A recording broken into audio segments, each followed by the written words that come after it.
6 साल पूरे हो गए जैन साहब के जेम्स को। 27 जुलाई को हुआ था। मैं वीडियो आज बना रहा हूँ, 3-4 दिन बाद बना रहा हूँ। बट एनीवेज, पिछले साल भी मैंने वीडियो बनाया था और हर साल एक एनालिसिस भी हम लोग जी बिजनेस पे देते हैं। और this time Anil ji was very very generous also कि वो एक अलग से दोपहर के शो में पूरा क्रिएट किए थे और मैंने पूरी एनालिसिस वहां पे भी दी और काफी उन्होंने भी डिस्कशंस किए कि कैसे क्या करते हैं।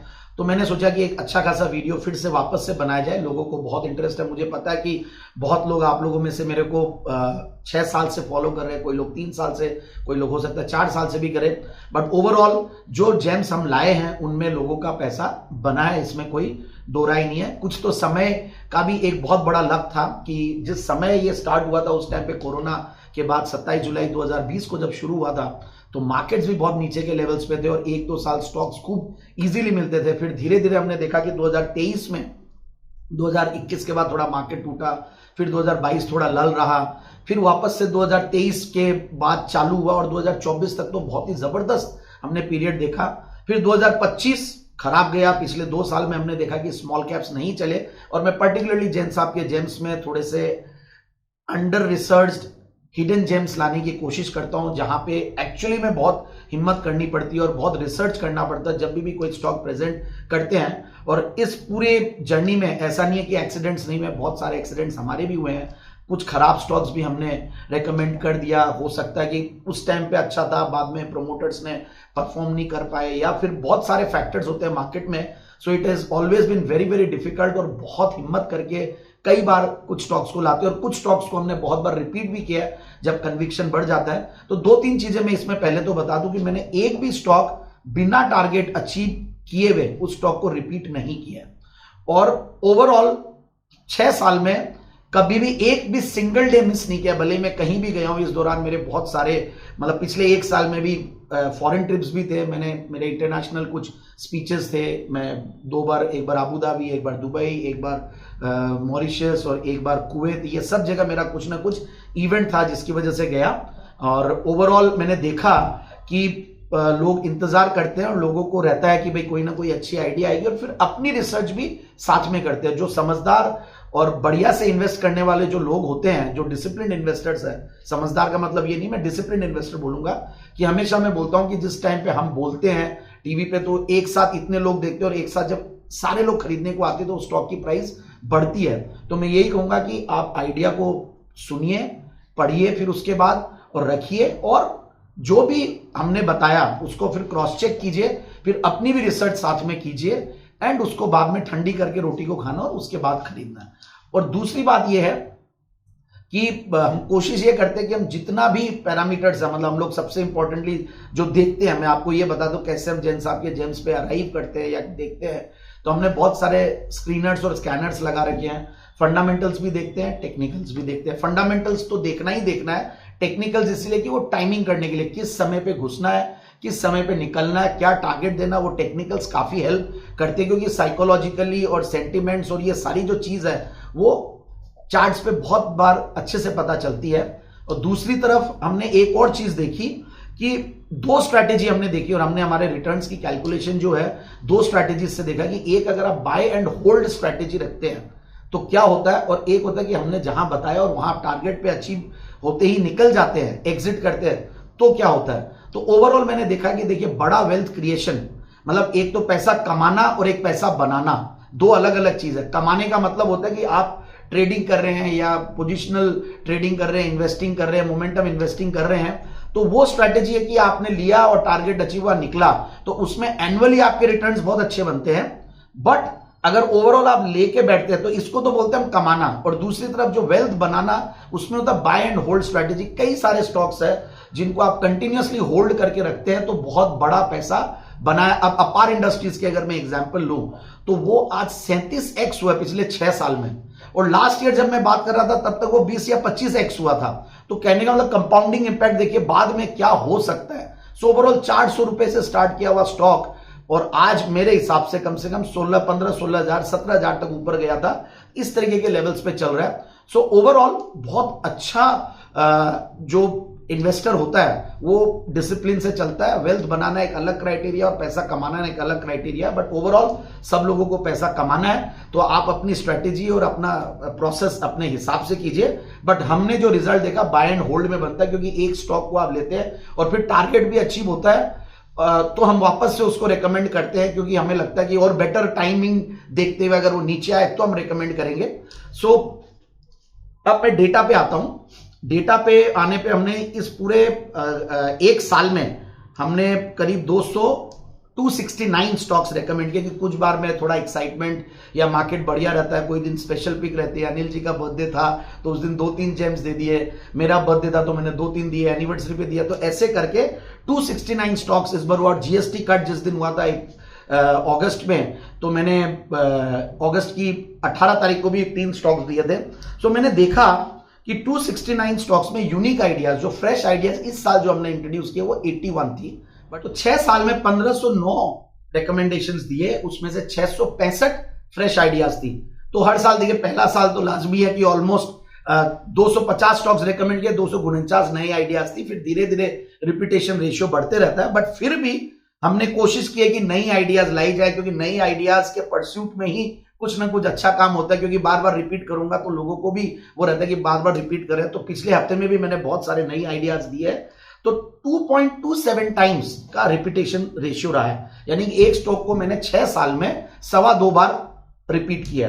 तो I think that is a good thing. And overall targets जो अचीव हुए हैं एक साल में, इस बार जो टारगेट अचीव हुए 51% स्टॉक्स के अचीव हुए हैं। तो मैं ये नहीं बोलता कि बहुत अच्छा है ये, but at the same time मैं बहुत खराब भी नहीं बोलूंगा, क्योंकि मार्केट बहुत खराब दौर से गुजरा था और मार्च तो बहुत ही खराब था, और पिछले जो ये वेस्ट एशियन क्राइसिस है उसकी वजह से भी, और प्लस स्मॉल कैप्स चल नहीं रहे थे। आपने देखा 14-14.5 हजार तक आके, मतलब 14.5-15 हजार पे आके स्मॉल कैप इंडेक्स ऊपर, फिर अब 19,300 के लगभग चल रहा है। So now small cap and mid cap has out perform the large cap indices, और निफ्टी उस हिसाब से अंडर परफॉर्म कर रहा है। तो पिछले साल में 137 के टारगेट अचीव, तो 51%, और प्लस अगर हम जून जुलाई में जो स्टॉक रेकमेंड किए तो वो जनरली अचीव उतना नहीं करते हैं, तो उस हिसाब से हमने देखा कि उन स्टॉक्स को एक बार हटा देते हैं, क्योंकि 2 महीना 3 महीना तो कोई भी स्टॉक का टारगेट अचीव होने में लगता ही है। तो 56% के लगभग हुआ। फिर हमने देखा कि कई स्टॉक्स है जो बोलते ही मतलब नई आइडिया आती है तो लोग बहुत ज्यादा और कई सस्ते वैल्यूएशन पे रहते हैं, या मार्केट बहुत खराब और धीरे धीरे लगता है कि ये स्टॉक ऐसे लेवल पे है कि यहां से खोने को नहीं है। जनरली मैं रिस्क रिवॉर्ड रेशियो को बहुत ज्यादा अहमियत देता हूं। तो 4 स्टॉक थे जो कि डे 0 पे टारगेट अचीव हो गए, डे 1 पे भी कुछ टारगेट अचीव होते कि भाई आज दिया कल टारगेट अचीव हुआ, 2 स्टॉक्स थे। फिर ओवरऑल 1 महीने के अंदर 60 स्टॉक्स के टारगेट अचीव हुए, which is again a good ratio I think. और ओवरऑल 65 दिन लग रहे हैं कोई भी स्टॉक को टारगेट अचीव होने में। तो आप अपना टाइम फ्रेम और उसी हिसाब से देखिएगा कि 65 दिन लगते हैं। और दूसरी तरफ मैंने देखा कि लॉन्गेस्ट डेज भी है, कुछ स्टॉक्स है जो चले ही नहीं, पूरा साल बहुत खराब जा ही रहा था, तो 297 दिन लगा फर्मेंटा बायोटेक में, but it's an excellent story. Advait Energy, फिर डिफ्यूजन इंजीनियर्स 272 दिन, तो इस तरीके का। फिर हमने देखा जो पिछले साल में बहुत अच्छे स्टॉक्स रहे, तो डी डेवलपमेंट इंजीनियरिंग था बहुत अच्छा, 141% बढ़ा वो स्टॉक हमारे देने के बाद। और प्रिसीजन वायर्स है 112% बढ़ा, स्नाइडर इलेक्ट्रिक का वो 97% बढ़ा। बट वर्ल्ड स्टॉक्स की भी मैं बात कर लूं तो सीन्सिस टेक जो कि बहुत अच्छा चला, मगर फिर वापस से भी मतलब नीचे आया हुआ है, और वो करीब 48%। और फिर उसके बाद केईसी इंटरनेशनल वो 46%, थॉमस कुक 44%। तो इस तरीके के करेक्शंस भी हमारे स्टॉक्स में दिख रहे हैं, ऐसा नहीं कि नहीं टूटे, बट इसका ये मतलब नहीं है कि इन स्टॉक्स के फंडामेंटल्स में कोई प्रॉब्लम है। मार्केट बहुत सारे फैक्टर्स से चलता है। फिर हमने देखा कि रिटर्न्स का रेंज, तो ओवरऑल सबसे ज्यादा जो स्टॉक्स रेंज करते हैं वो 25 से 50% के बीच में रेंज किए, और 10 से 25% में भी 40 स्टॉक्स थे। और ओवरऑल जो नंबर ऑफ कई स्टॉक्स है जिनको हमने बहुत बार, इस बार भी 3 बार रेकमेंड किया, जैसे कि हैप्पी फॉर्जिंग्स है, किंगफा साइंस है, ल्यूमैक्स इंडस्ट्रीज है, इनको हमने रिपीट किया। ये मैं सिर्फ 1 साल की एनालिसिस बोल रहा हूं।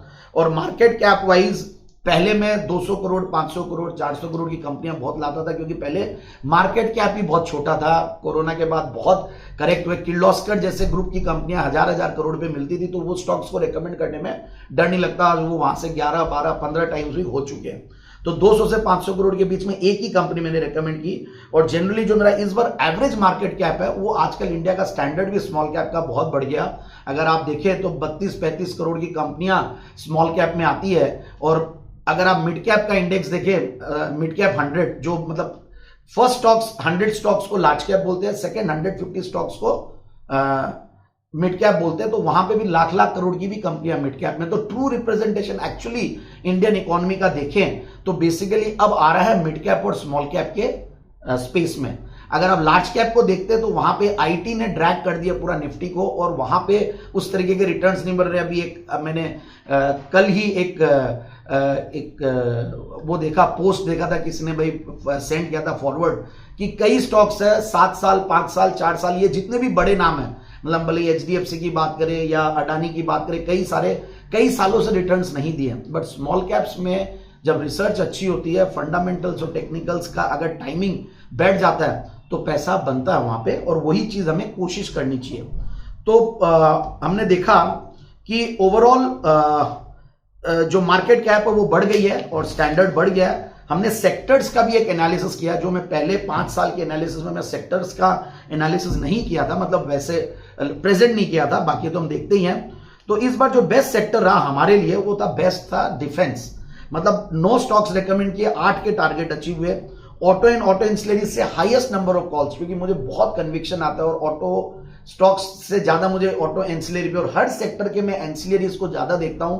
वैल्यू चेन एनालिसिस करते हैं, उसमें से देखते हैं कि एंसिलरीज बढ़िया चलते हैं। भले पावर सेक्टर हो तो हम पावर एंसिलरीज पे बात करते हैं, ऑटो है तो ऑटो एंसिलरीज की बात करते हैं। तो इसमें मैंने 47 करीब कॉल्स दिए थे, जिसमें से 30 के टारगेट अचीव हुए हैं। फिर तीसरा सेक्टर था pharma and health care. Again हमारे जो पीएमएस है, स्मॉल कैप और मिड कैप, जो हमारा फ्लेक्सी कैप पीएमएस है, फ्लेक्सी कैप का नाम डायनेमिक जेम्स है और स्मॉल कैप का नाम है स्पार्कलिंग जेम्स। तो जो कि इस बार मैं एक चीज और बता दूं कि जून 30 तारीख तक हमारा जो स्मॉल कैप पीएमएस है, मतलब sparkling James, was in top 10 PMS performance wise. 11.5% का, 11.43% का टू बी प्रिसाइज हमने रिटर्न्स जनरेट किए हैं, जिसके सामने 4% था स्मॉल कैप इंडेक्स।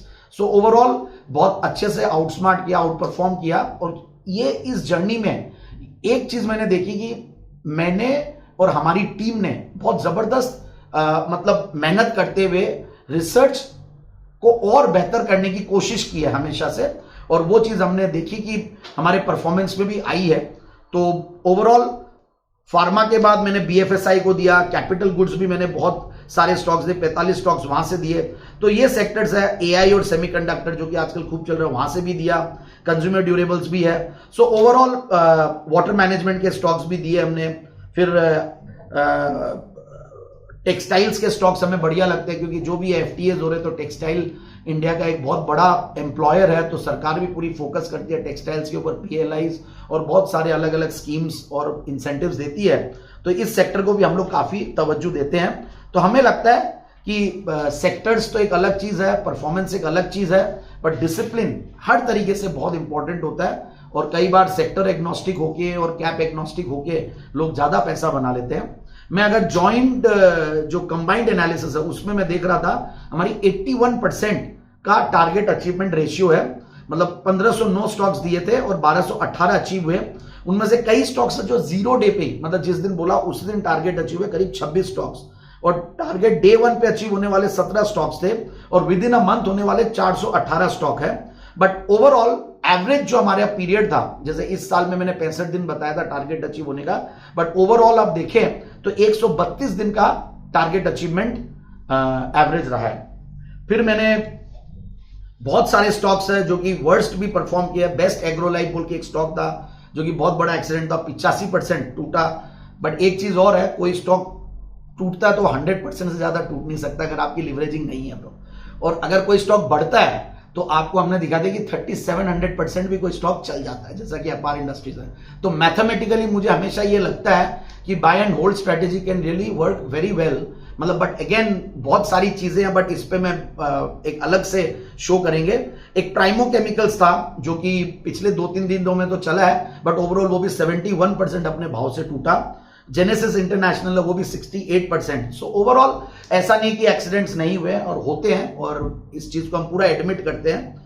और बेस्ट स्टॉक्स में अपार इंडस्ट्रीज जो कि 37x, जेन टेक्नोलॉजीज 20x, सेम इंडिया जो पहले उसका नाम दूसरा हुआ करता था और अब वो भी 17x हुआ है। सो ओवरऑल एक बहुत ही फैंटास्टिक रिटर्न्स देने वाले बहुत सारे स्टॉक्स हैं और हमने इसमें भी देखा कि और भी मैंने बाकी कितने एक्स हुए हैं वो चीज में लाया नहीं कंबाइंड एनालिसिस में। और अगर हम देखते हैं कि 100% के 1000% के ऊपर 21 स्टॉक्स है, 7x to 10x में 11 स्टॉक्स है, 5x to 7x में 19 स्टॉक्स है, तो 665 यूनिक आइडियाज में ये रहा। और मैंने रिपीटेशन रेशियो भी आपको बताया। अब कुछ स्टॉक्स है जो बार बार रिपीट भी किए जाते हैं। अब एलजी बालाकृष्णन है जो कि मुझे वैल्यूएशंस के लिहाज से बढ़िया लगता है, सारे पैरामीटर्स बहुत बढ़िया, तो 10 बार दिया। ल्यूमेक्स ऑटोटेक 9 बार दिया है, लिंकन फार्मा 8 बार दिया है, फीएम इंडस्ट्रीज 8 बार दिया है, गांधी स्पेशलिटी 8 बार दिया है। तो ऐसा नहीं कि रिपीट कर रहे हैं, रिपीट तभी होता है जब टारगेट अचीव होता है, जो मैंने शुरुआत में ही वीडियो के आपको बोला था। फिर हम देखते हैं कि ईयर वाइज अगर परफॉर्मेंस देखें तो फर्स्ट ईयर सर्टेनली बहुत अच्छा गया था हमारा। फिर धीरे धीरे फिफ्थ ईयर वाज बैड, मतलब जो लास्ट ईयर था वो हमारा अच्छा नहीं गया, वहां पे हमारे टारगेट अचीवमेंट भी नहीं हुआ, बट अब बाद में वो ऑटोमेटिक धीरे धीरे बेहतर हो रहा है। सो बेसिकली 2 तरीका जो मैंने बताया कि अगर आप 10,000 रुपया एक स्टॉक में आप डालते हैं और तो हमने देखा कि 1,43,00,000 रुपया का टोटल इन्वेस्टमेंट होता है, 1,44,00,000 का।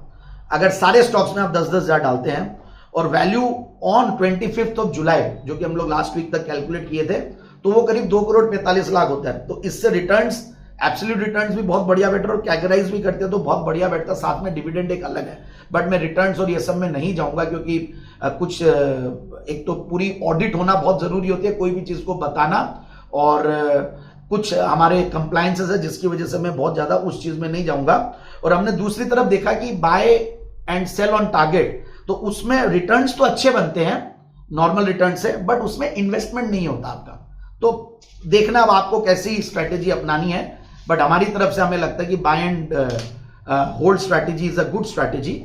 सो ओवरऑल हमने ये सारी एनालिसिस इसीलिए रखी है कि जैन साहब के जेम्स में, और प्लस मैं लास्ट में एक जो ज्ञान देना चाहता हूं कि ये है कि हम इन स्टॉक्स को चुनते हैं fundamentally strong stocks and technically timed, एक बहुत इंपॉर्टेंट चीज। दूसरा हम देखते हैं टेलविंड्स के सेक्टर में है, फिर हम उसके बाद उसके प्रोमोटर्स को देखते हैं, गवर्नमेंट की पॉलिसीज को देखते हैं, फिर मैं सबसे इंपॉर्टेंटली हर वीडियो में आप देखेंगे कि रिटर्न ऑन कैपिटल एम्प्लॉयड क्या है, 3 साल की प्रॉफिट की कैगर, 5 साल की प्रॉफिट की कैगर, 3 साल की सेल्स की कैगर, 5 साल की सेल्स की कैगर। फिर मैं इंपॉर्टेंटली देखता हूं कि मार्जिन्स क्या बनाती है, डेट इक्विटी रेशियो देखते हैं, प्रोमोटर्स का शेयर्स प्लेज तो नहीं है। फिर क्वार्टरली रिजल्ट्स को भी, हर क्वार्टर के रिजल्ट्स को Q1Q और YOY बेसिस, मतलब ईयर ऑन ईयर का मतलब होता है कि अगर जून 2025 से जून 2026 का रिटर्न्स कैसा हुआ, मतलब ग्रोथ कैसी हुई, और एक होता है Q1Q बेसिस कि मार्च 2026 से जून 2026 तक कैसा रहा रिटर्न्स, मतलब ग्रोथ। तो ये चीजें देखते हैं। फिर हम लोग देखते हैं कि इन्वेस्टर्स कौन कौन है, FIIs DIIs है क्या, कंपनी फिर कौन कॉल करती है या नहीं करती है, फिर उसकी क्रेडिट रेटिंग्स देखते हैं। फिर हम लोग एक पीयर कंपैरिजन करते हैं। पीयर कंपैरिजन में हम लोग जरूर से ये देखते हैं कि पी मल्टीपल तो एक जनरली थंब रूल बेसिस पे सभी देखते हैं, price to book value multiple भी सब देखते हैं, पैग रेशियो को देखते हैं, ईबी बाय इबिटा को देखते हैं, प्राइस टू सेल्स रेशियो को देखते हैं। और पीयर कंपैरिजन करना बहुत डिफिकल्ट है, आपको exact apple to apple comparison करना सीखना होगा कि इस कंपनी का कौन एप्पल टू एप्पल पीयर है। वो आप भले आप क्लॉड से, चैट जीपीटी से, गूगल से, अपने पर्सनल नॉलेज से, और ओवरऑल बहुत अच्छे से कैटेगराइजेशन एनएससी ने, बीएससी ने भी कर रखे हैं, बट फिर भी हम यही बोलेंगे कि पीयर कंपैरिजन करना बहुत जरूरी है। और एप्पल टू, जो हम हमारे पीएमएस में भी ये सारे प्रोसेसेस फॉलो करते हैं। और फिर देखिए एआई और डेटा ये सब तो काम करेंगे, बाद में आपका एक हंच भी होता है, नेचुरल इंटेलिजेंस भी होता है। फिर हम लोग चैनल चेक्स भी करते हैं, फिर हम लोग इंडस्ट्री के एक्सपर्ट्स लोग से भी बात करने की कोशिश करते हैं, कंपनी से भी हम लोग कॉन कॉल पे आते हैं, उनके कॉन कॉल को सुनते हैं। तो प्रोसेस बहुत लंबा है, और स्मॉल कैप्स में देखिए रिसर्च थोड़ी टफ होती है। तो मैं लास्ट का जो ज्ञान जो देना चाहता हूं, मैंने बहुत सब कुछ करके देखा कि पैसिव इन्वेस्टिंग से बढ़िया चीज कुछ भी नहीं है। दो हम लोग स्टॉक ब्रोकर्स भी है, हम लोग सब कुछ करते हैं, बट हमारे लिए तो सही नहीं है कि मैं आपको बोलूँ कि आप सीधा म्यूचुअल फंड में इन्वेस्ट कीजिए। आई सीरियसली से और रेकमेंड कि आप लोग अगर रिसर्च नहीं कर सकते हैं, फुल टाइम नहीं दे सकते हैं, तो मिड कैप इंडेक्स को बीट करना बहुत डिफिकल्ट है। कोई भी फंड मैनेजर आ जाओ, कोई भी लोग आ जाए, मिड कैप और का जो इंडेक्स है पिछले 13 साल में 7.5 गुना हुआ है, 2013 से लेकर 2026 तक में।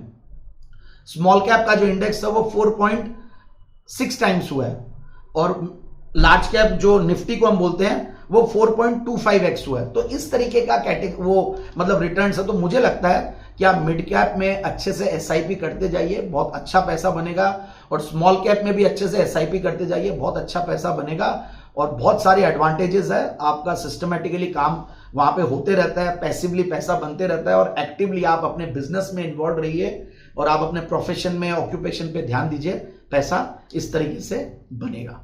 Thank you so much. And लंबा वीडियो है मुझे पता है, बट पूरी कोशिश की है कि जो हम करते हैं वो हम आपको सामने लाएं, और हमारा पूरा रिपोर्ट कार्ड आपके सामने लाते हैं हर साल। And thank you so much for all the love, thank you so much to my team, thank you so much Anil Singhvi ji को और जी बिजनेस को कि इस बेहतरीन प्लेटफॉर्म को मुझे देने के लिए। और मैं पूरी कोशिश करूंगा कि आगे भी मैं मेरी रिसर्च के साथ और जितनी भी मेहनत है और ज्यादा मेहनत करूं कि मैं अच्छे से अच्छी रिसर्च और अच्छे से अच्छे स्टॉक्स और आप लोगों के लिए वेल्थ बनाने में पूरा साथ देने का। And happy friendship day as well. Thank you so much.